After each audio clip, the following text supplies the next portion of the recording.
അതിനകത്ത് ഏറ്റവും ഞാൻ സപ്പോർട്ട് ചെയ്യുന്നത് വിൻ ചെയ്യാൻ ആഗ്രഹിക്കുന്നതും എൻ്റെ ഇന്ദ്രേട്ടനാണ്, ഷാനവാസാണ്. അപ്പം ഞാൻ അതിനുവേണ്ടി കാത്തിരിക്കുകയാണ്. എല്ലാവരും നന്നായി കളിക്കുന്നുണ്ട്. അപ്പം ഷാനുവിൻ്റെ ഒരു നേച്ചറൊക്കെ എനിക്ക് അറിയാമല്ലോ, പെട്ടെന്ന് പ്രതികരിക്കും, കറക്റ്റ് കാര്യങ്ങൾക്ക് ആരാണ് ഫ്രണ്ടാണോ അങ്ങനെ നോക്കില്ല, കറക്റ്റായിട്ട് പ്രതികരിക്കും. എന്നാൽ അത്യാവശ്യം നല്ല ഹ്യൂമർ സെൻസ് ഉള്ള ആളാണ്, നല്ല സ്പോണ്ടേനിയസ് ആയിട്ട് കാര്യങ്ങൾ എടുക്കും, ഡാൻസ് ചെയ്യും. അപ്പം അങ്ങനെ എല്ലാം കൊണ്ടും അവൻ നന്നായി ഹാൻഡിൽ ചെയ്യുമെന്നാണ് എൻ്റെ ഒരു പ്രതീക്ഷ. ഈ കഴിഞ്ഞ ബിഗ് ബോസിന്റെ ഏതാനും എപ്പിസോഡുകൾ എടുത്ത് പരിശോധിക്കുകയാണെങ്കിൽ മൊത്തം അടി തന്നെയായിരുന്നു എന്ന് വേണം പറയാൻ. കാര്യമായിട്ട് ചിരിക്കാനോ കോമഡികളോ ഒന്നും തന്നെ ബിഗ് ബോസിൽ നമുക്ക് കാണാൻ വേണ്ടി സാധിക്കുന്നില്ല. അതിലേറ്റവും എടുത്തു പറയേണ്ട ഒന്നായിരുന്നു ഈ കഴിഞ്ഞ 2 ദിവസം മുന്നേ നടന്ന ഒരു എപ്പിസോഡ്. അതിൽ നമ്മുടെ അക്ബർ ഖാനും അതുപോലെ തന്നെ ഷാനവാസ് ഷാനുവും തമ്മിൽ വലിയ ഉന്തും തള്ളും, അതുപോലെ തന്നെ അടിയുടെ വക്കിൽ വരെ എത്തി. ഏകദേശം ഒരു നാടൻ തല്ല് പോലെയൊക്കെ ചെസ്റ്റ് കൊണ്ട് രണ്ടാളും അങ്ങോട്ടും ഇങ്ങോട്ടും പ്രസ് ചെയ്യുന്നതും വാക്കേറ്റം ഉണ്ടാവുന്നതും എല്ലാം നമ്മൾ കണ്ടു. അതിനുശേഷം അവരെ ബിഗ് ബോസ് വിളിപ്പിക്കുന്നതും ഇത് ലാസ്റ്റ് വാർണിംഗ് ആണ് എന്നും ഇനി ഇത് ആവർത്തിച്ചാൽ ബിഗ് ബോസിൽ നിന്ന് നിങ്ങൾ 2 പേരെയും പറഞ്ഞു വിടും എന്ന് വരെ പറയുന്നത് നമ്മൾ കണ്ടതാണ്. ഈ തുടക്കത്തിൽ നമുക്ക് കണ്ടു ഷാനവാസ് ഷാനുവിന് വലിയ ഒരു ഓളമൊന്നും സൃഷ്ടിക്കാൻ ബിഗ് ബോസിൽ കഴിഞ്ഞിരുന്നില്ല. ചെറിയൊരു നെഗറ്റീവ് ഇമേജ് തന്നെ ഉണ്ടായിരുന്നു എന്ന് വേണം പറയാൻ. തുടക്കത്തിൽ അങ്ങനെ ഉണ്ടാവാനുള്ള കാരണം എന്ന് പറയുന്നത് ജിസേലിൻ്റെ ഈ ഡ്രസ്സിങ്ങിനെ പറ്റിയും എല്ലാം മോശമായ അഭിപ്രായമായിരുന്നു ഷാനവാസ് പറഞ്ഞത്. എന്നാലും ഈ ബിഗ് ബോസിൻ്റെ ഫാൻസ് എന്ന് പറയുന്നത് കുടുംബ പ്രേക്ഷകരാണ്. അവർ തീർച്ചയായിട്ടും നമ്മുടെ ഷാനവാസിനെ തീർച്ചയായിട്ടും നെഞ്ചോട് ചേർത്ത് പിടിക്കുകയും വോട്ടിംഗ് നൽകുകയും എല്ലാം ചെയ്തു. ഏകദേശം ഇപ്പോൾ ബിഗ് ബോസിൻ്റെ ഒരു ട്രെൻഡിങ് നോക്കുകയാണെങ്കിൽ ആദ്യത്തെ 3-ൽ ഒരാൾ നമ്മുടെ ഷാനവാസ് തന്നെയാണ്. 1-2 സ്ഥാനങ്ങളിൽ നമ്മുടെ അനുമോളും അതുപോലെ തന്നെ അനീഷുമാണ് എന്നാണ് ഇപ്പോൾ മനസ്സിലാക്കാൻ വേണ്ടി സാധിക്കുന്നത്. എന്നാൽ ഇദ്ദേഹത്തിൻ്റെ ജീവിതത്തിൽ എന്താണ് സംഭവിച്ചത് എന്ന് നമുക്കൊന്ന് നോക്കേണ്ടതായിട്ടുണ്ട്. ഷാനവാസ് ഈ പ്രശ്നങ്ങൾ എല്ലാം ഉണ്ടായതിനു ശേഷം അക്ബർ ഖാൻ്റെ അടുത്തിരുന്നു കൊണ്ട് തൻ്റെ ജീവിത സ്റ്റോറി അക്ബർ ഖാനോട് പറയുന്നതും അക്ബർ ഖാൻ പൊട്ടിക്കരയുന്നതും അത് കണ്ട് നമ്മുടെ പ്രേക്ഷകർ കരയുന്നതും നമ്മൾ കണ്ടു. എന്താണ് ഇത്രമാത്രം കരയിക്കാൻ വേണ്ടിയിട്ട് നമ്മുടെ ഷാനവാസ് ഷാനുവിൻ്റെ ജീവിതത്തിൽ സംഭവിച്ചത് എന്ന് നമുക്കൊന്ന് നോക്കാം. ഷാനവാസ് എന്ന് പറയുന്ന വ്യക്തി 1984 ഡിസംബർ മാസത്തിൽ നമ്മുടെ മലപ്പുറത്തുള്ള മഞ്ചേരി എന്ന് പറഞ്ഞ സ്ഥലത്താണ് അദ്ദേഹം ജനിച്ചത്. അദ്ദേഹം ഒരു ഓല ഇട്ട വളരെ ചെറിയ ഒരു പുല്ലുമേട് പോലത്തെ ഒരു വീട്ടിലായിരുന്നു അദ്ദേഹം ജനിച്ചത്. അവിടെ തന്നെ അദ്ദേഹത്തിന് 2 സഹോദരിമാരും ഉണ്ടായിരുന്നു. ആ സമയത്ത് അദ്ദേഹത്തിൻ്റെ വാപ്പ ഈ ജീവിതം കരപ്പിടിപ്പിക്കാൻ വേണ്ടി ഗൾഫിലേക്ക് വണ്ടി കയറുകയാണ്. അവിടെ നിന്നാണ് അദ്ദേഹത്തിൻ്റെ പതനം തുടങ്ങുന്നത്. കാരണം ആ വണ്ടി കയറ്റം എന്ന് പറയുന്നത് ഗൾഫിലെത്തി ജോലിയൊക്കെ റെഡിയായതിനു ശേഷം അവിടെ വെച്ച് അദ്ദേഹത്തിൻ്റെ വാപ്പാക്ക് അറ്റാക്ക് വന്നിട്ട് അദ്ദേഹം അവിടെ വെച്ച് മരണപ്പെടുകയാണ്. തൻ്റെ വാപ്പയെ ഒരു നോക്ക് കാണണമെന്ന നമ്മുടെ ഷാനവാസിൻ്റെയും ഉമ്മയുടെയും ആഗ്രഹം സാധിപ്പിച്ചു കൊടുക്കാൻ അവരുടെ കുടുംബക്കാർക്കൊന്നും അന്ന് സാധിച്ചിരുന്നില്ല. അന്ന് മരണപ്പെട്ട് കഴിഞ്ഞാൽ ഈ നാട്ടിലേക്ക് കൊണ്ടുവരിക എന്നൊക്കെ പറയുന്നത് വളരെ പ്രയാസം പിടിച്ച ഒരു പരിപാടിയും അതുപോലെ തന്നെ സാമ്പത്തികമായിട്ടും ഒന്നുമില്ലാത്ത ഒരവസ്ഥയിൽ അവർക്കതിന് സാധിച്ചിരുന്നില്ല. അതിനുശേഷം കുടുംബത്തിൻ്റെ എല്ലാ ബാധ്യതയും നമ്മുടെ ഷാനവാസിൻ്റെ തലയിലേക്ക് വരികയാണ്. 2 സഹോദരിമാരെ കല്യാണം കഴിക്കണം, പഠിപ്പിക്കണം എന്നിവ എല്ലാ ജോലികളും. അപ്പോൾ 15ാമത്തെ വയസ്സിൽ തന്നെ നാട്ടിൽ വയറിങ്ങിൻ്റെ പണിക്ക് അതുപോലെ തന്നെ വാർക്കപ്പണിക്ക് ചെറിയ ചെറിയ പണികൾക്ക് എല്ലാം തന്നെ ഷാനവാസ് പോയി തുടങ്ങുന്നതാണ് നമ്മൾ കണ്ടത്. ആ 3 കൊല്ലം അദ്ദേഹം അങ്ങനെ പോയതിനു ശേഷം 18 വയസ്സായപ്പോൾ അദ്ദേഹം ലൈസൻസ് എടുക്കുന്നു. അദ്ദേഹം ഒരു ഓട്ടോറിക്ഷ ഡ്രൈവറായിട്ടും ജോലി നോക്കുകയാണ്. ആ സമയത്താണ് അദ്ദേഹത്തിന് സിനിമയിൽ അഭിനയിക്കണമെന്ന അതിയായ ആഗ്രഹം അദ്ദേഹത്തെ തേടിയെത്തുന്നത്. അദ്ദേഹം അതിനുവേണ്ടി അലയാത്ത സ്ഥലങ്ങളില്ല. 2 വർഷം അദ്ദേഹം ഒരുപാട് സിനിമാക്കാരുടെ മുമ്പിലും ഓഡീഷനും എല്ലാം അദ്ദേഹം പങ്കെടുക്കുകയാണ്. അതിനുശേഷം സ്പീഡ് ട്രാക്ക് എന്ന് പറയുന്ന നമ്മുടെ ദിലീപിൻ്റെ ഒരു പടത്തിലേക്ക് ആദ്യമായിട്ട് അദ്ദേഹത്തിന് ഒരു ചാൻസ് കിട്ടുകയാണ്. അതിൽ അദ്ദേഹം അഭിനയിക്കുന്നു. അതിനുശേഷം പിന്നെയും പടങ്ങൾ അദ്ദേഹത്തിന് കിട്ടിയില്ല. പക്ഷേ മലയാള സീരിയൽ രംഗം അദ്ദേഹത്തെ ഏറ്റെടുക്കുകയാണ് ഉണ്ടായതെന്ന് വേണം പറയാൻ. അദ്ദേഹത്തിൻ്റെ ആദ്യമായിട്ട് സൂര്യയിലെ ഇന്ദ്രനീലം, അതാണ് അദ്ദേഹത്തിൻ്റെ ആദ്യ സീരിയൽ. 2013-2014 വർഷത്തിൽ കുങ്കുമപ്പൂവിലെ രുദ്രൻ തീർച്ചയായിട്ടും മലയാളികൾ ഏറ്റെടുത്ത വലിയ ഒരു വിജയമായ ഒരു സീരിയൽ തന്നെയായിരുന്നു.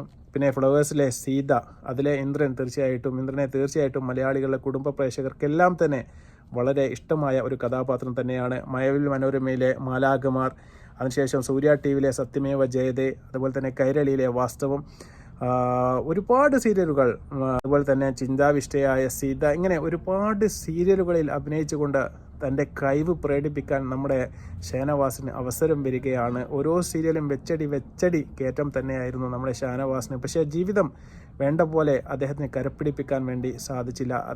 ആ സമയത്താണ് അദ്ദേഹത്തിന് 2ാമത്തെ ഒരു മോശം അനുഭവം വന്നത്. ഉമ്മാക്ക് ക്യാൻസറായിരുന്നു. ആ ഉമ്മയെ ചികിത്സിച്ചു കൊണ്ടിരിക്കുന്ന സമയത്ത് തന്നെ മറ്റൊരു ദുഃഖവാർത്ത അദ്ദേഹത്തെ തേടിയെത്തുകയാണ്. ഉമ്മ മരണപ്പെടുകയാണ്. അതും അറ്റാക്കായിട്ടാണ് ഉമ്മ മരണപ്പെടുന്നത്. അതിനുശേഷം അദ്ദേഹത്തിന് വാടക വീട്ടിലേക്ക്, ഉമ്മക്ക് ഈ കിഡ്നി പേഷ്യൻ്റ് ആയിരുന്നു, അതുപോലെ തന്നെ ഈ പൊടി അലർജിയും പ്രശ്നങ്ങളും എല്ലാം കൊണ്ട് തന്നെ അദ്ദേഹത്തിന് വീട് മാറേണ്ട ഒരു അവസ്ഥ വരുന്നു. അദ്ദേഹം വാടക വീടെടുത്ത് അവിടെയാണ് താമസിക്കുന്നത്. അവിടെ നിന്നും പുതിയ ഒരു വീട്ടിലേക്ക് കാലി മാറാൻ വേണ്ടിയിട്ട് നമ്മുടെ ഷാനവാസിന് ഇതുവരെ സാധിച്ചിട്ടില്ല. ആ ഒരു സമയത്താണ് നമ്മൾ കേട്ടാൽ തീർച്ചയായിട്ടും കണ്ണിൽ നിന്ന് കണ്ണുനീർ വന്നു പോകുന്ന ഒരു വാർത്ത എന്ന് പറയുന്നത് നമ്മുടെ ഷാനവാസ്ക്കും ഒരു അറ്റാക്ക് വരികയാണ്. ആ സമയത്ത് വളരെ യാദൃശികമായി അദ്ദേഹത്തെ എത്രയും പെട്ടെന്ന് ഹോസ്പിറ്റലിൽ എത്തിച്ചതിന് ശേഷം അദ്ദേഹത്തിന് 2-3 ബ്ലോക്ക് ഉണ്ടായിരുന്നു. അതെല്ലാം നീക്കം ചെയ്തതിന് ശേഷം അദ്ദേഹം വീണ്ടും പടച്ചവൻ്റെ ആയുസിൻ്റെ ബലം കൊണ്ട് അദ്ദേഹം ജീവിതത്തിലേക്ക് തിരിച്ചു വന്ന ഒരു മനുഷ്യനാണ് നമ്മുടെ ഈ ഷാനവാസ് എന്ന് പറയുന്നത്. തീർച്ചയായിട്ടും അദ്ദേഹം ഈ കാര്യങ്ങളാണ് നമ്മുടെ അക്ബറിനോട് പറഞ്ഞത്. അതിനുശേഷം ഇപ്പോൾ ബിഗ് ബോസിലെത്തിയതിന് ശേഷം അദ്ദേഹത്തിൻ്റെ ഭാര്യ നമ്മുടെ ലാലേട്ടനെ വിളിച്ച് ചോദിക്കുന്നത് നമ്മൾ കണ്ടതാണ്. അദ്ദേഹത്തിന് ആരോഗ്യ പ്രശ്നങ്ങൾ ഒന്നും തന്നെ ഇല്ലല്ലോ എന്ന് ചോദിക്കുന്നുണ്ട്. അദ്ദേഹത്തിന് ഈ വാടക വീട്ടിൽ നിന്നും സ്വന്തം ഒരു വീട് വെക്കണമെന്നുള്ള അദ്ദേഹത്തിൻ്റെ സ്വപ്നം ഇപ്പോഴും ബാക്കിയാണ്. അത് നിറവേറ്റാൻ വേണ്ടിയിട്ടാണ് അദ്ദേഹം ഈ ബിഗ് ബോസ് എന്ന് പറയുന്ന ഈ മഹാ പ്ലാറ്റ്ഫോമിലേക്ക് അദ്ദേഹത്തിൻ്റെ ശരീര ആകുലതകളെല്ലാം തന്നെ മാറ്റിവെച്ചുകൊണ്ട് അദ്ദേഹം പൊരുതാൻ വേണ്ടി വന്നത് എന്ന് ആലോചിക്കുമ്പോൾ തീർച്ചയായിട്ടും നമുക്കൊരു അത്ഭുതം തോന്നിപ്പോവും. കാരണം ഒരു ദിവസം ഏറ്റവും ചുരുങ്ങിയത് 7 ടാബ്ലറ്റ് വരെ കഴിക്കുന്ന ഒരു മനുഷ്യനാണ് ഈ ഷാനവാസ് എന്ന് പറയുന്നത്. അദ്ദേഹത്തിൻ്റെ തടി തീർച്ചയായിട്ടും പടച്ചവൻ കൊടുത്ത ആരോഗ്യം കൊണ്ട് അങ്ങനെ പോവുകയാണ്. അദ്ദേഹത്തിന് ഉറക്കൊയ്യാനോ അതുപോലെ തന്നെ ഡ്രസ് എടുക്കാനോ ഒന്നും തന്നെ പാടുള്ള ഒരു മനുഷ്യനല്ല അദ്ദേഹം. പക്ഷേ ആ കാര്യങ്ങളെല്ലാം തന്നെ മാറ്റി വെച്ചുകൊണ്ട് തൻ്റെ 2 മക്കളാണ് അദ്ദേഹത്തിനുള്ളത്. മുതിർന്ന ഒരു ആൺകുട്ടിയാണ്, അദ്ദേഹം ഇപ്പോൾ പഠിച്ചുകൊണ്ടിരിക്കുകയാണ്. രണ്ടാമത്തേത് ഒരു പെൺകുട്ടിയാണ്. തീർച്ചയായിട്ടും അദ്ദേഹത്തിൻ്റെ ഏറ്റവും വലിയ ഒരു സ്വപ്നം എന്ന് പറയുന്നത് സ്വന്തമായിട്ട് ഒരു വീട് ഉണ്ടാക്കുക എന്നതാണ്. അതിൻ്റെ പണിപ്പുരയിലാണ് അദ്ദേഹം ഇപ്പോൾ. തീർച്ചയായിട്ടും അദ്ദേഹം പിച്ച വെച്ച് നടന്നുകൊണ്ടിരിക്കുകയാണ്. ആ സമയത്താണ് അദ്ദേഹത്തിന് ഈ ബിഗ് ബോസ് എന്ന് പറയുന്ന മഹാ പ്ലാറ്റ്ഫോമിലേക്ക് ഒരു അവസരം വീണ് കിട്ടിയത്. അതിൽ വിജയിക്കുവാൻ തന്നെ വേണ്ടിയിട്ടാണ് അദ്ദേഹം ഇങ്ങോട്ട് വന്നത്. അതുകൊണ്ട് തന്നെ ഞാൻ മനസ്സിലാക്കുന്നത് ഇതുവരെ അദ്ദേഹത്തിൻ്റെ ഈ ജീവിത കഥ അദ്ദേഹം ബിഗ് ബോസിൽ തുറന്ന് പറഞ്ഞിട്ടില്ല. തീർച്ചയായിട്ടും അദ്ദേഹത്തിൻ്റെ അവസരം ഈ അടുത്തിടെ വരാൻ വേണ്ടി പോവുകയാണ്.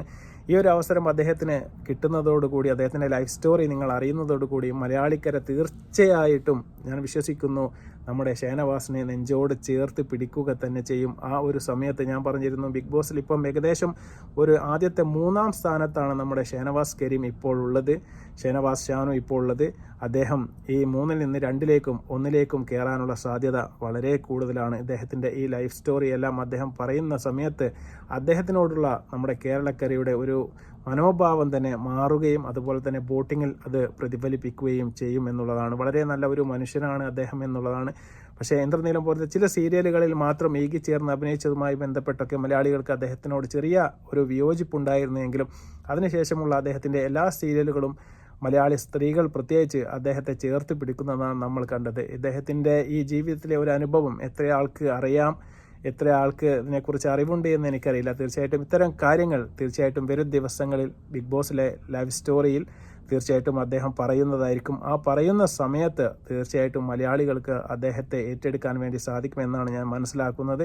അതുപോലെ തന്നെ ആ കാര്യങ്ങൾ അക്ബറിനോട് തുറന്നു പറഞ്ഞപ്പോൾ അതുവരെ ശത്രുതയിൽ നിന്ന അക്ബർ നെഞ്ചോട് ചേർത്തുകൊണ്ട് അദ്ദേഹത്തെ ആലിംഗനം ചെയ്യുന്നതും പൊട്ടിക്കരയുന്നതും നമ്മൾ കണ്ടു. ആ കണ്ണുനീരാണ് നമുക്ക് അതിൻ്റെ പ്രൊമോയിൽ കാണാൻ വേണ്ടി സാധിച്ചത്. തീർച്ചയായിട്ടും ഇദ്ദേഹത്തിൻ്റെ ലൈഫ് സ്റ്റോറി അദ്ദേഹത്തിൻ്റെ വായിൽ നിന്ന് നിങ്ങൾ കേൾക്കുന്ന സമയത്ത് തീർച്ചയായിട്ടും നിങ്ങളുടെ കണ്ണും നിറയും. അദ്ദേഹത്തിന് ഒരു വീടുണ്ടാക്കാൻ കഴിയട്ടെ.